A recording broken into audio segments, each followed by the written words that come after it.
Hello, Lumi here, running a few interviews at the Jamaal Bowman event, Canvassing. And I'm here with... Hello, I'm Chill Goblin, and my actual human name is James. I have a YouTube channel. I do video essays on there. Hey, you guys, I am Stacy K. I'm a comedian, a model, and an advocate. Hi, my name is Ariana Jasmine. I am a progressive political content creator. Hi, I'm Vosh. I talk to cameras like this, but normally live on YouTube. So what inspired you to come out to this event? Well, I was very inspired when Riverboat Jack DM'd me and asked me if I wanted to come out. So yeah, I want to come out and, show my support, do a thing, and also just meet up with a bunch of other creators. Yeah, absolutely, absolutely. Jack, he sent me an email and said if I wanted to help canvas, and I was like, yeah, sure. So now, we've got fancy cameras and stuff, which is neat. I don't like Latimer and I don't like APAC. I think those are the two main reasons. I genuinely don't believe that there's any perfect American politician. I think they all have their flaws. Even the progressives, I think the progressives have flaws as well, especially when they get to that federal level, because I feel like they aren't able to do everything that they want to do.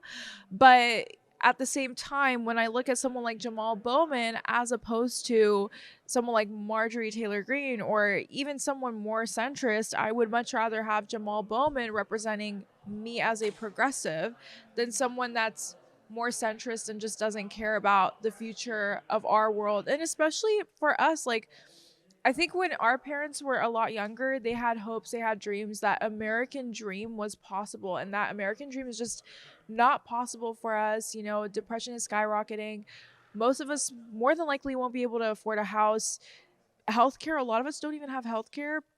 Healthcare debt is crushing people. Student loan debt is crushing people. Inflation is through the roof. I mean, we just need politicians that I feel like even if the systems don't allow them to advocate the way they want to, their heart is still in the right place. And I feel like Jamaal Bowman is definitely one of those types of people. Though I am not personally, consumed by a desire to canvass, in my day-to-day, for fun, I do genuinely think it's important, not only for me to experience it as a reminder of the whole process and what I facilitate in others, but also because I want to show people that I care enough about it that I'm not just, advocating for it as an abstract. Have you canvassed before, or is this going to be your first time? This will be my first time, actually, yeah. Going door to door, knocking on it. I've done cold calling. I worked in telemarketing for a while. So cold calling for... For a evil corporation. Okay, so you've got some skills Quite from a little that. bit different, but yeah. Yeah, okay. Using them for good now. Yeah. Good. I'm glad to hear it. What do you feel like do you feel like there's anything you want to transfer from that over to this? Or try to? Honestly, the biggest skill I learned from telemarketing was being able to face rejection constantly and without letting it make me depressed. And I feel like that's going to come in handy for something like this. No, I've not canvassed before. Excited to go door knocking. It sounds fun, interrupting people's day and telling them to vote. But, some of them might. I've canvassed before. Not gonna lie, I was not a fan. No, I get a lot of social anxiety, so going up to people's doors and knocking is just a very stressful thing for me. But I will say it was very effective. When you walk and you do the knocking and you genuinely do the boots to the ground work, the voter does feel like your campaign genuinely cares about the people's vested interest rather than not contacting and just asking for a vote. I was actually, I did it as a job for a little bit when I was in college. Now, for a little bit, to be clear, I mean a little bit. I didn't take to it. I have to say, I'm not a very good canvasser. Why do you feel that way? Do you want the canned answer or do you want the honest answer? Honest answer. All right. Well, as has been much discussed online, I'm a smidge autistic, This is something that has been largely smoothed over interpersonally by being a streamer, because being scrutinized by thousands of people every day makes you aware of what you're doing. And, all right, that's life. Okay. I didn't used to be as aware. And one of the things that I would do to account for a difficulty in reading other people's emotions is just be very deferential when talking to people. Very like, I'm not taking up too much of your time.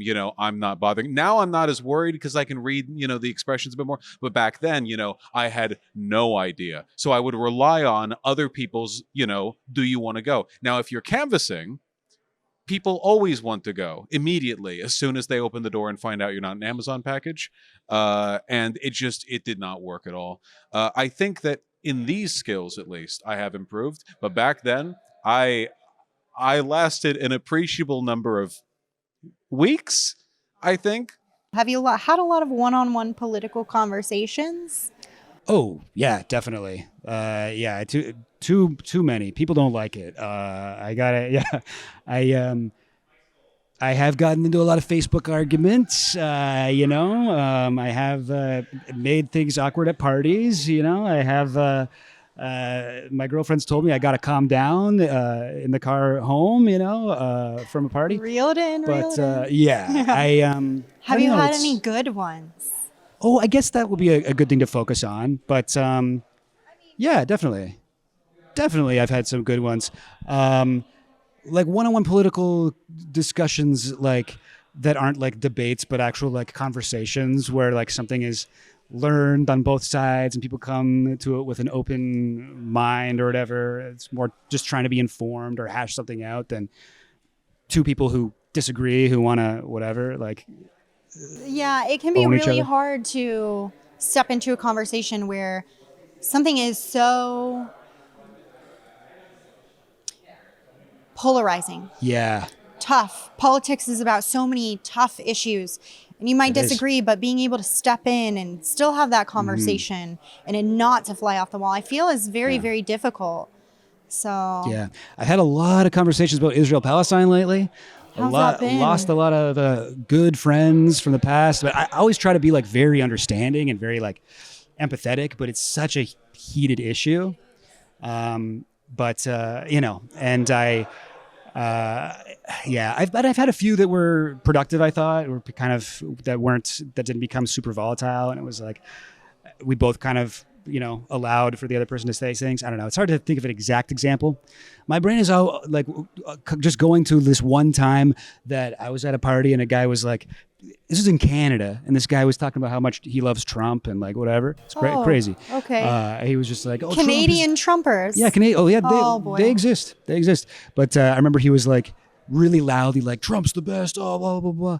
And he was like, if you had half a brain, you'd love Trump too.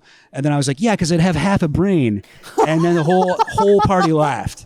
And the whole party laughed. And then later he like came up to me, he's like, yeah, you got me there. You definitely got me. So that's the one that sticks out in my head, is the one where I did like just like dunk on a guy. Not the like nice ones that were actually good and whatever. Yeah. I don't know. I hear you on that. And that is a very memorable moment. Oh, I think about it all the time. It was the best. It was the best feeling. Latimer has had quite the edge in this election, being the largest recipient of AIPAC money this election cycle. What are your thoughts on AIPAC? Well, they're bad, for one. I think that, like, there are people in AIPAC who care about Israel, and I think some of them might have convinced themselves they care about Jewish issues. I think for the most part, the broad organization, and it's a huge org. I mean, it's not like a guy, we're talking a wide range of interests and their connections too. You don't have to be in AIPAC to have sway over it.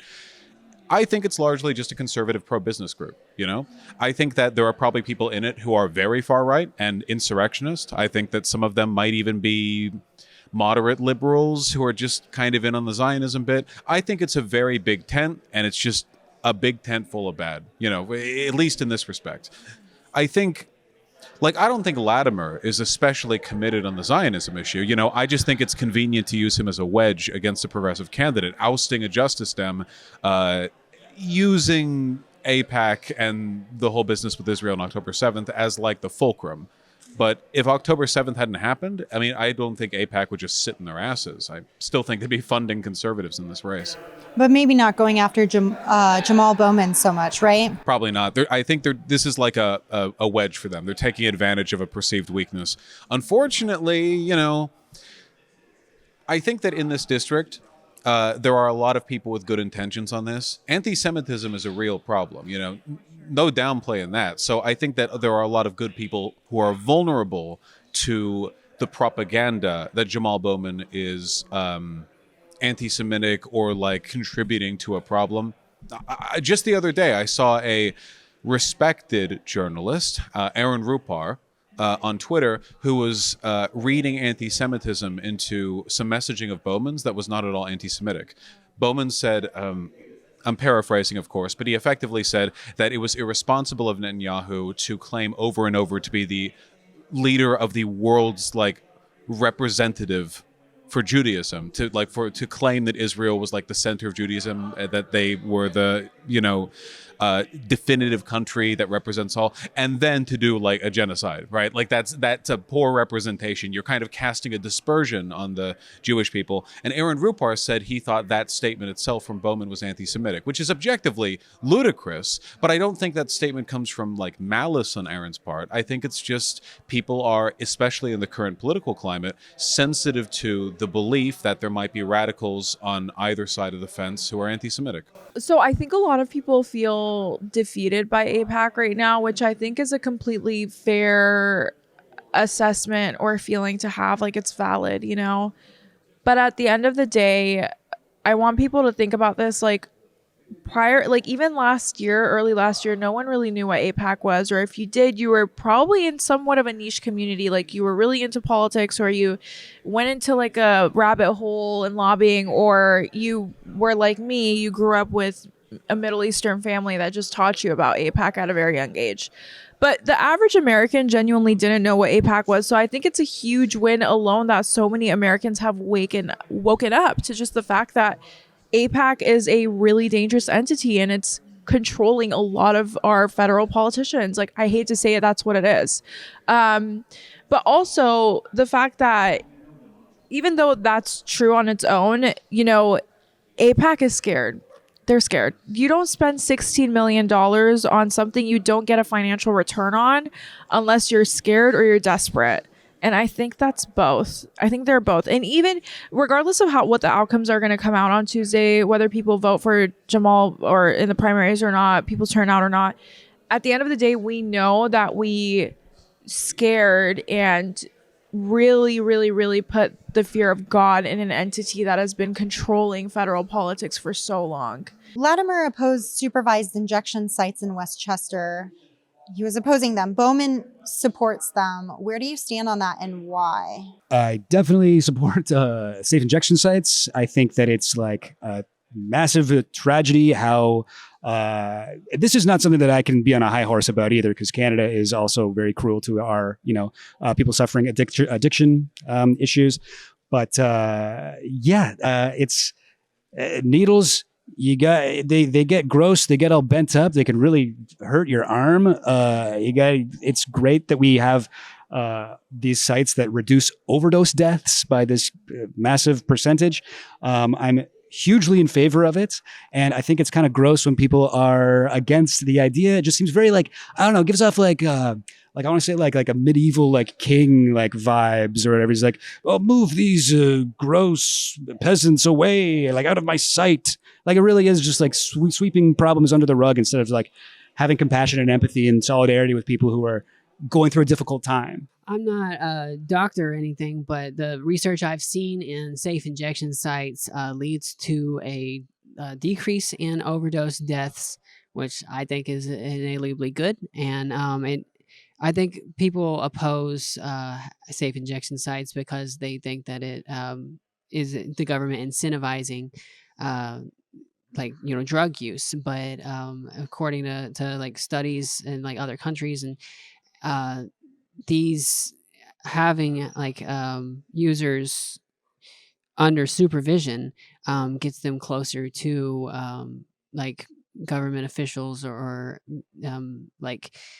therapists and people who can help them curb the addiction to begin with. I support safe injection sites. But I think what it does is, and I could be wrong, I'm not an expert on this, I think it does a lot of harm reduction. So for example, if someone ODs, there's someone there. If I'm trying to think. If someone ODs, someone's there. Like if you need clean, whatever you're gonna use, I don't know, needles or whatever. But I don't think it helps the grand scheme of the issue where it's like, okay, well, a lot of people are struggling with addiction and they don't have access to rehabilitation, or they don't have access to housing, or or they don't have access to X, Y, and Z. So I do think it's kind of like a band-aid on the bigger issue, because obviously, like, my partner is a medical doctor, and the stories that all within HIPAA guidelines, but the stories that he does tell me, I'm like, wait, this is really bad. Like, people are just getting Hep, they're getting HIV because they're sharing needles, and like it could totally be prevented, but it's not, because we don't have those safe injection sites. So I do think it's very important, just like as a public health, issue. And for the most part, they've been largely successful. The data is very good on them, but in a grand scheme of things, I think it's more of a harm reduction rather than actually dealing with the issue that is at hand, where a lot of people, and one country that I really like to bring up is Portugal. They were heading towards a opioid epidemic, and they basically revamped their whole entire system to be complete rehabilitation based. So when they would see people who are on the street, they would assign them a social worker that would go visit them every week and say, like, hey, are you ready to get clean? They would say no. And then they would say, okay, well, here's all of the clean stuff that you need, like all the clean needles and stuff like that. And then they would build friendships with these people. A lot of the times the people would say, like, no, I want to, like, I don't want to do this anymore. And the first thing they would do is set them up out in secure housing, because research has shown that housing is what is a very successful path to rehabilitation than just putting people in rehab and then going like, okay, good luck. Housing first, Housing right? first. Yeah. Housing first always. That is what all the data has been showing. And, they did a housing first approach, and they have free methadone trucks all across Portugal where, you go to rehab and then they say, okay, they put you on methadone. You get free methadone daily from like a methadone truck. And they quick interruption. Sorry. Would you mind explaining what methadone is? Yes. I'm not a medical expert by any means, but methadone is like a replacement. It's like if you've been struggling with opioid addiction, you go to rehab, and if I'm not mistaken, they put you on methadone, and it's basically like you're not an addict anymore to you're not reliant on street opioids anymore. So it helps you ease off. It helps you ease off. Yeah. That makes sense. Yeah. Sorry to interrupt your flow. No, you're fine. But methadone is a huge part of like rehabilitation, especially for people who struggle with opioid addiction. But they set up methadone trucks all across Portugal, and they completely reversed their opioid crisis. And even when they do see someone using, they say, okay, here's a ticket, but it's not like a real citation. It's like you're mandated by the country to go see a social worker. And the social worker says, okay, what can we do for you? Do you need housing? Do you need rehabilitation? Do you need a therapist? Do you need clean utensils? Let us know. And that person can say yes or no. Or if they want to go back to what they're doing, they're like, okay, but just please let it, like, we'll reach out to you for clean. And that's getting people insane. Yeah. Sorry. But it works. No, sorry. No. I think it's great. And Yeah. I don't know if you followed the, I guess, recriminalization in, I believe, Portland and Oregon. I think you're really right to say, okay, this is a Band-Aid. This isn't we need the whole system pulled together. I so strongly agree that, because people get freaked out. This is a very hard issue. It's a very intense issue. And I think we're so scared to move away from policing and getting those people out of our sites, sweeping people off the streets. And punishment just doesn't seem like the way to go. No, it's not. And it's so sad, because like we have the proof that this works. Other countries have done this and they've been successful by a large margin. But we are and that's another. So I live in California. I feel like in California we have different initiatives and props here and there to like that's supposed to be under like the reform like umbrella. But the issue is like they don't do like a system-wide cohesive like workaround like together. They say, okay, well, here's a prop. It'll set you up with for example, a nonprofit that'll help you get back like on your feet. And it's like, okay, but you guys didn't do any rehabilitation in prison. Like still a felon, still is going to have trouble like reassimilating into society. Like putting in one proposition or decriminalizing doing X, Y, and Z does not help the grand scheme of things if you're still working under a context of criminalization. And it's just like, it's so frustrating. So anyways, going back to the point, I do believe in injection sites. I do think they're great for harm reduction, especially when it comes to public health. But in the grand scheme of things, do I think it fixes everything? No, I don't. Oh, supervised injection sites are great. I mean, drug addiction's a disease. People who are addicted, if they have the drug, are going to use the drug. There's no like we're personal choice is a like middling factor in this. You know, it's kind of an inevitability. If you look at the data, right? You got a crack fiend, some crack, like willpower aside, man, like it's gonna happen. What are you gonna do? You do that in a safe spot. Here are the nice things, right? First of all, clean needles, no HIV, whatever else. That's important. You know. Second of all, it gets them in a government facility where they are under nice, soft, warm lighting, and an orderly can be like, oh, wait there for 5 minutes and we'll get you your needle. And right next door, by the way, there's like a rehab center. If you want to talk, maybe get this pamphlet. If you have people in an environment where they're able to do their injections safely, but endure a few minutes, I guess, of proselytizing that they stop, that's a hell of a lot more effective than just forcing them to do it in a street and then arresting them when they get caught. It's like an objective slam dunk win. There was an advocacy group that I worked with over in Humboldt County that advocated for this exact thing, and I became very familiar with the existing data on it just because I was friends with them. And it's like an objective good. The amount of money we spend housing the people we arrest for injecting the opioids or whatever in prisons outweighs by an order of magnitude the amount we would spend supervising a safe injection and just like trying to discourage them over time. Get them a clean towel and a shower. I'm telling you, for a lot of these addicts, you give them a warm shower, a clean towel, like a coffee, and then after that you're like, want to get clean?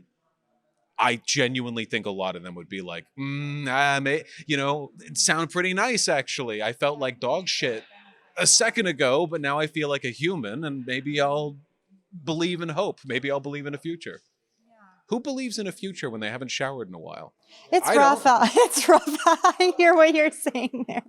Yeah, that's very fair. What are some of the policies you'd like to see being championed by our elected officials in regard to racial reform? I mean, I take it on a policy by policy basis to see what people are. What's being discussed.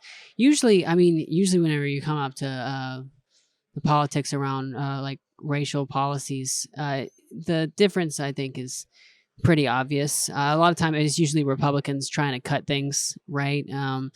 Stuff like public schools, trying to privatize, put it into charter schools and things like that.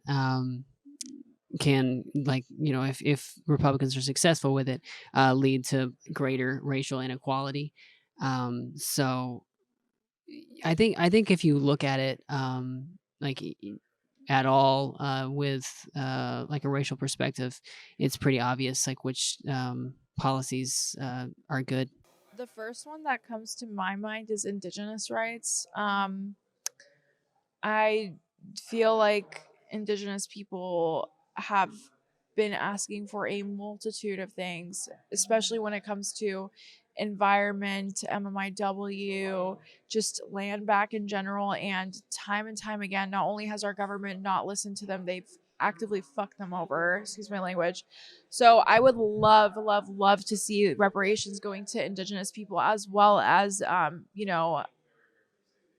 African Americans as well, who were directly impacted or are descendants of slavery. I personally feel like, as an Iranian person who's first generation, I like to know my place in these kinds of spaces, speaking about these places, because I feel like I haven't personally gone through those things, but the Japanese did receive reparations after the camps that they were forced to go into, and that was a really great move. I believe America did, and I feel like we need to do that across the board for Indigenous people, for Black folks, for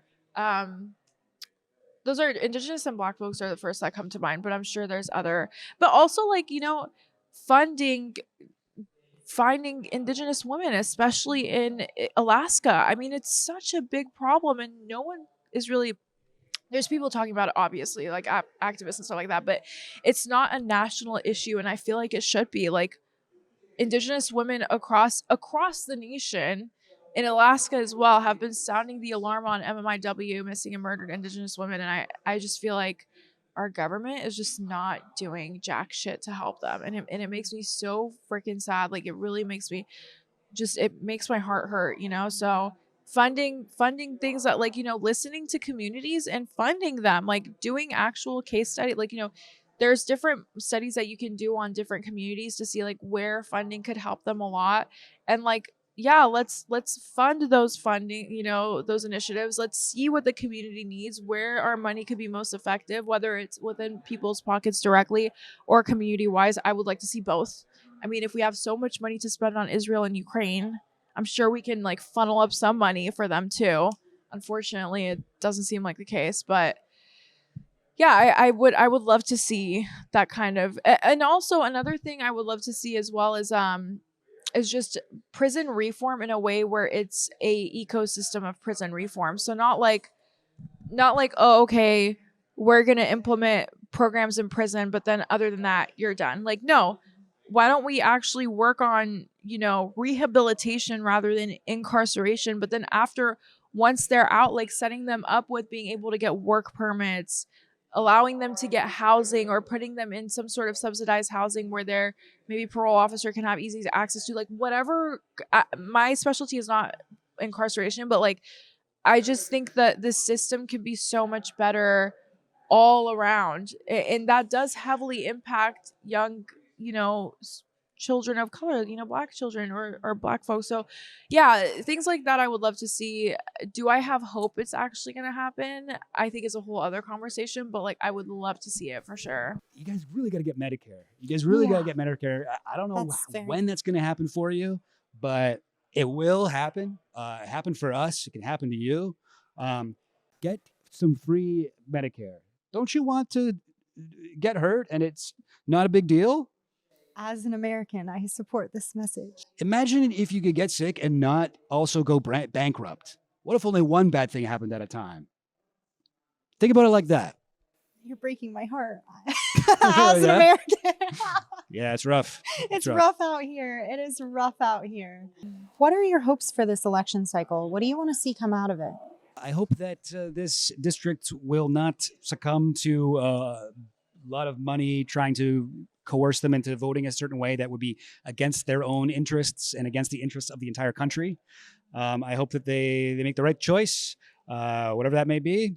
And I hope that eventually you guys get more people in who support things like Medicare for All and other progressive policies to the point that there can actually be wide-scale change here. I would say I hope that people vote in their local elections, and I hope that we get as many progressives into local elections as possible, because when we look at a lot of the progressives, and like I said, I don't agree with everything Jasmine Crockett does, trust me. But when we look at someone like Jasmine Crockett, she started in local politics. I'm sorry, I'm not familiar. Oh, no, it's fine. Jasmine Crockett is a progressive congressional, she's a congresswoman, I believe out of Texas. And she started off grassroots. Like, she started off local. And she moved up the ladder local and got into her congressional seat now.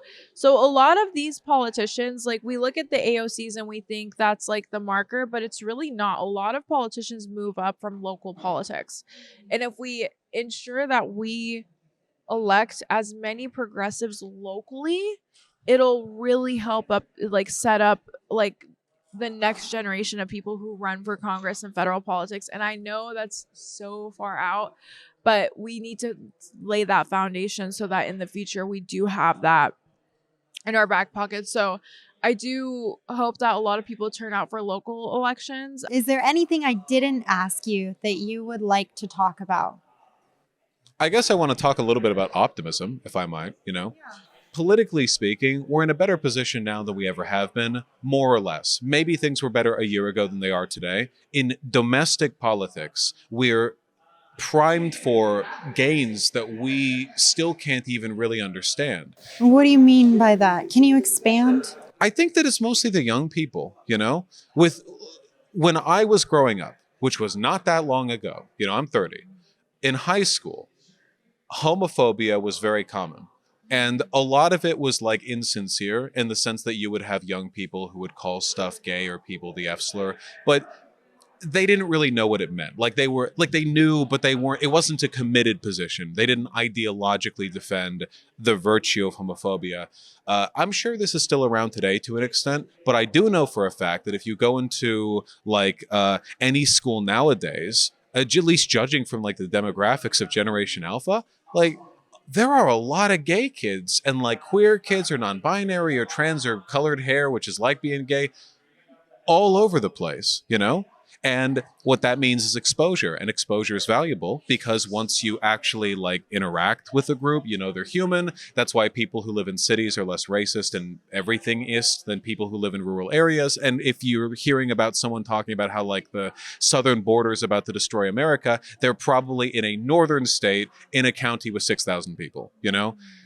Exposure helps. And I don't think you can put the lid back on that can, you know? I think that as the normalization of queer people and people of just any demographic differences, you know, anything that isn't the hegemonic, right, becomes more widely accepted, all hate that takes place has to fit behind it. You know, it has to contextualize and work around it. For example, even though every single state Republican Party is interested in revoking gay marriage, on a federal level, where it counts, where they'd have to actually push for it, they're weirdly quiet about it.